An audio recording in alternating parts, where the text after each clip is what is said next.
Pension നമ്മൾ നേരത്തെ തന്നെ ഈ ക്വസ്റ്റ്യൻ പലപ്പോഴും ചോദിക്കുന്നതാണ്. നമുക്ക് കിട്ടേണ്ട പണത്തിനകത്തുനിന്ന് നല്ല തോതിൽ വെട്ടിക്കുറച്ച നമ്മൾ മാനിഫെസ്റ്റോ തയ്യാറാക്കുന്ന സമയത്തുള്ളതിനേക്കാളും എത്രയും വലിയ വെട്ടിക്കുറവ് വന്ന ഒരു ഘട്ടമാണ് പിന്നെ വന്നത്.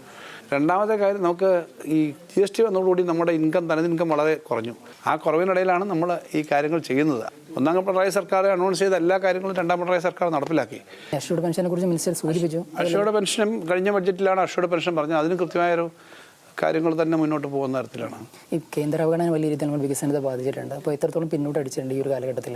ഈ കിട്ടേണ്ട ഒരു 2,50,000 കോടി രൂപയുടെ കിട്ടേണ്ടത് കഴിഞ്ഞ 5 വർഷം കൊണ്ട് നഷ്ടപ്പെട്ടിട്ടുണ്ട്. ആകെ നമുക്കിനി കുറച്ച് കൊടുക്കാനുള്ള ബാധ്യത എന്ന് പറഞ്ഞാൽ ഈ DAയുടെ കുടിശ്ശികയുണ്ട്. ആകെ അതേ ഉള്ളൂ. അതൊരു 10,25,000 കോടി രൂപയോളം ഉണ്ടെന്നുള്ള സത്യം. അത് കൊടുത്താലും 2 ലക്ഷം കോടി രൂപയിലധികം നമുക്ക് അധികം എന്തായാലും 2 ലക്ഷം കോടി രൂപയിലധികം ഉണ്ടെന്ന് പറഞ്ഞാൽ ഒരു വർഷം 40,000 കോടി രൂപ നമ്മുടെ സമൂഹത്തിലേക്ക് വന്നാൽ അതൊരു 1.5 ലക്ഷം കോടിയായിട്ട് സമൂഹത്തിൽ വന്ന് ആ ഡെവലപ്മെൻറ്റ് ഉണ്ടാവേണ്ടതാണ്. ആ പണം കേന്ദ്രം തരാതിരുന്നതിൻ്റെ പ്രശ്നമുണ്ട്. പക്ഷേ എല്ലാ കാര്യവും നമ്മൾ നടത്തിപ്പോന്നു എന്നുള്ളതല്ല കാര്യം. നമുക്ക് കിട്ടേണ്ടത് കിട്ടിയില്ല എന്നുള്ളതാണ് പ്രശ്നം.